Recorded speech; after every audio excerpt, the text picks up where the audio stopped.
It is a wet session today.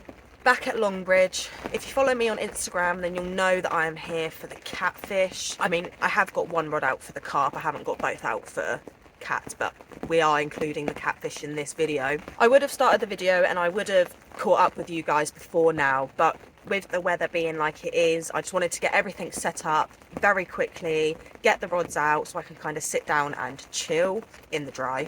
So essentially I got down here and I decided to walk all the way around the other side of the lake just to come back to where I started and set up there. So I already made myself 10 times wet than I needed to be. Oh my god, I've literally walked all the way from over there.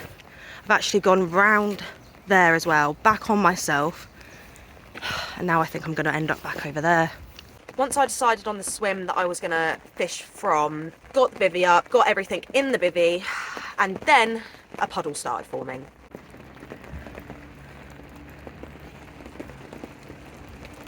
Guys, mind how I look, because I've literally just rushed and set up, but besides the point, I'm literally steaming. Can you see that steam coming off my hand? Steam is coming off me. I've never seen... What? Is that normal? What? I've had an absolute mare trying to get set up, digging that trench. What I actually had to end up doing was building like a mud wall round this puddle so it doesn't end up flowing into my bivvy like it did that last time in a couple videos ago. I always end up making it harder for myself, but oh well, it is what it is and I just have to deal with it. Like I said, I have got one rod out for the carp. I've got that rod just underneath the tree that is to the left of my swim. So literally about here, a little bit further out, kind of, I'd say 2 rod lengths out in front of that next swim there.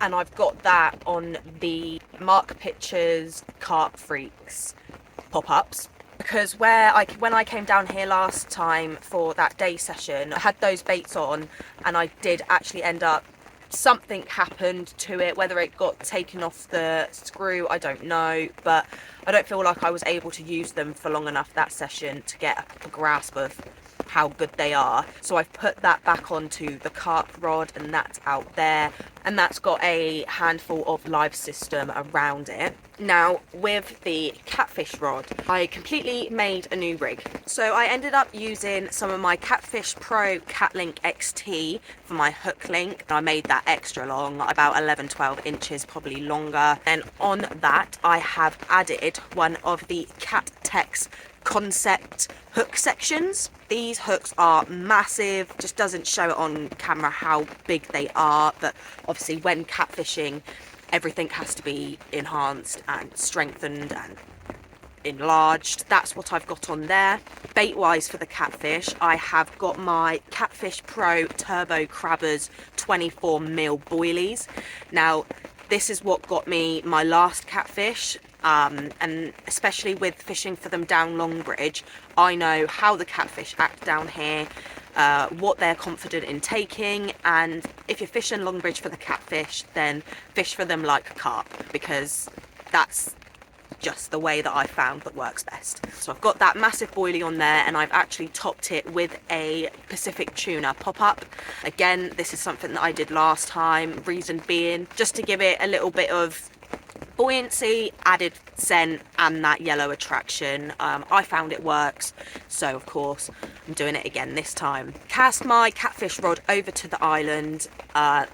There was no doubt in where I was putting the catfish rod, because every single time that I've had one, they've all come from the island. And I've only just actually sat down and got things sorted. It actually took me so long to build my little trench. Always choose the worst days to go fishing and the worst swims. I always do it to myself. This better pay off, because not only am I now sat in mud and puddles, but before this I had absolutely done myself in by barrowing my stuff all the way around the other side of the lake just to change my mind and come all the way back. So I'm picky, but sometimes you've got to be picky. You can't just go somewhere for the sake of it because it's easy. I wasn't feeling it round there, so I came back round here. Now I just have to cross my fingers, hope for the best. It's not going to be nice dealing with a catfish in this carp just crashed right there, and my rod is about there. Looks like we're in a good chance for a carp as well as a catfish.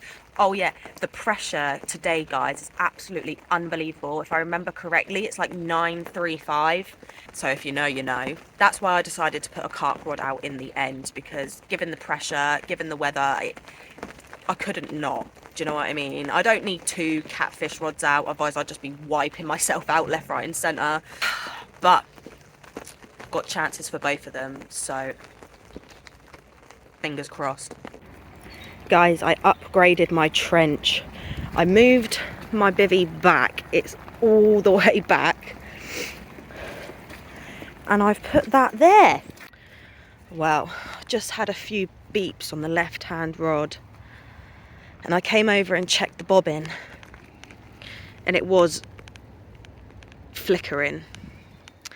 So I think I got a little bit strike happy and struck it a bit too early. I think I'm always getting a bit strike happy and I'm striking way too soon. I should kind of let it do its thing, let it rip off before I pick it up, but I don't know. I guess I'm always learning things the hard way. Put that back out. I'm just about to put some more boilies on top of that, but don't know.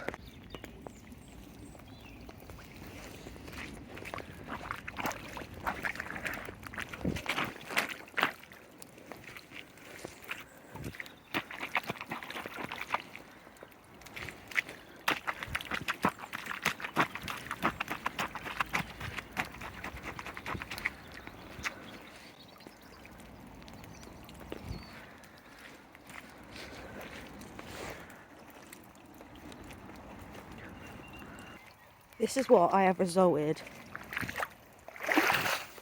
to doing.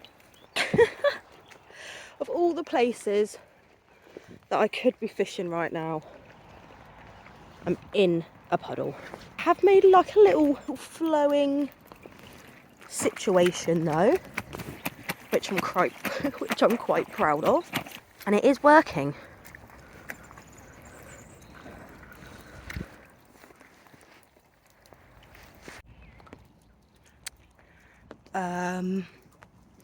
I'm a little bit muddy.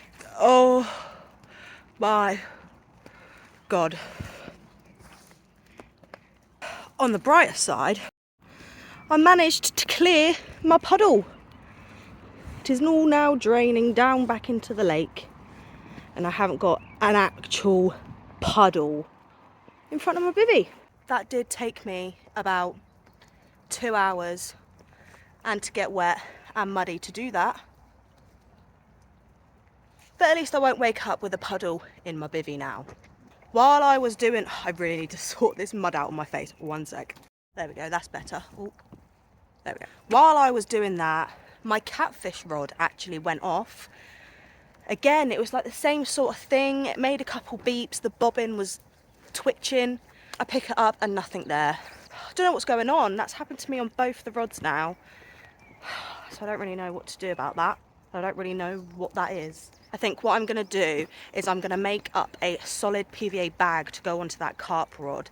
I'm going to fling it straight over there to near enough the swim across from me, because I have been seeing a carp crash there quite a lot. I'm going to leave the cat rod where it is. I'm going to top it up with some more bait, and then I'm just going to leave them for the night because it is getting dark. It's about 6:30 now. Right, let's get this PVA bag made up. Good morning, everybody. Completely forgot to update you guys. Yesterday, I can't even really remember where the video stops off. I think I said that I was gonna make a PVA bag and then chill out. I didn't make a PVA bag. I just got into bed, chilled out, and I ended up falling asleep. However, I did end up having a run at about 3:30 in the morning last night. I heard my alarm go off, rushed up, and I was struggling to get my shoes on, struggling to get my coat on. My alarm was still going merp, merp, merp. Got up, picked up the rod, was fighting this carp for about 10 seconds, and then the hook pulled. I was not a happy girl last night because of that. I think I did film a clip.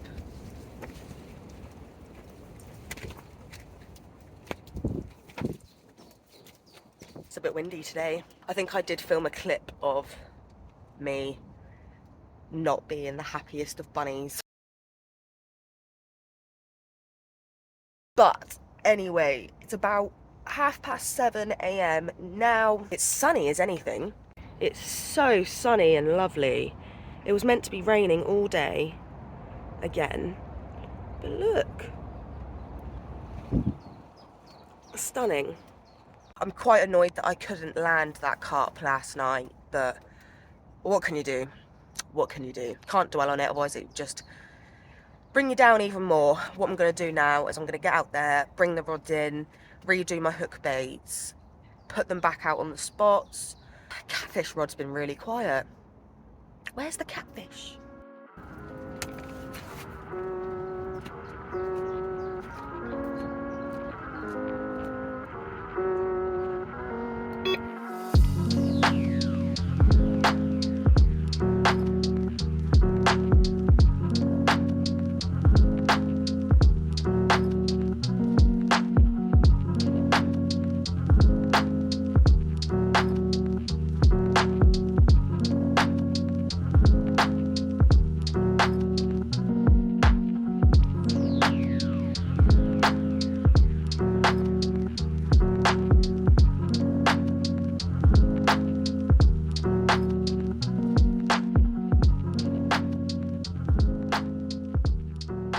Well, there we go then. I've got the rods back out. You saw I put another carp freaks back onto the carp rod, given that that was taken last night. I have just checked my hook, and the carp hook is a barbless hook. I thought it was a micro barbed hook, but now that kind of makes sense as to why that hook pulled last night. Redone the catfish rod.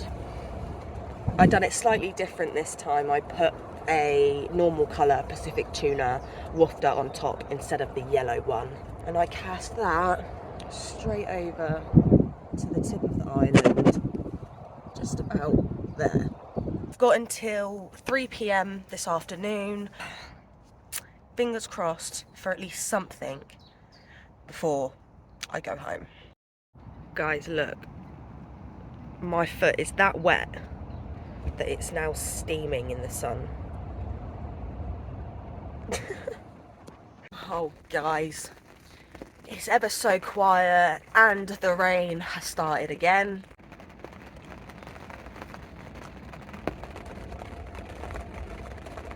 I've just been on TikTok live for about 2 hours. So if you don't follow me, make sure you follow me so you can join in on these lives when I do them. Yeah, the rods have been quiet, guys, since I've put them in. The rain has started again. It's 11 o'clock now, so not long at all. I'm just going to leave the rods as they are for the minute. If they produce, then they produce. Very, very annoyed about that carp that I had hook pulled last night, because then that means that it wouldn't have been a blank, but we've still got a few hours left, so fingers crossed. I packed everything away and I'm just waiting for my lift back. Sorry I didn't update you guys up until now.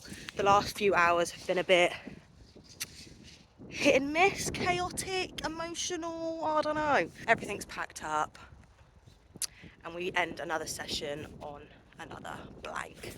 Woohoo! It wouldn't have been a blank if I was able to land that carp last night, but again, with barbless hooks, what else can you do? I cannot wait to get home, guys. It's the first fishing session in a long time where I actually can't wait to get home. Just hasn't been my session. Nevertheless, I hope you enjoyed, and I will see you all next time. Bye.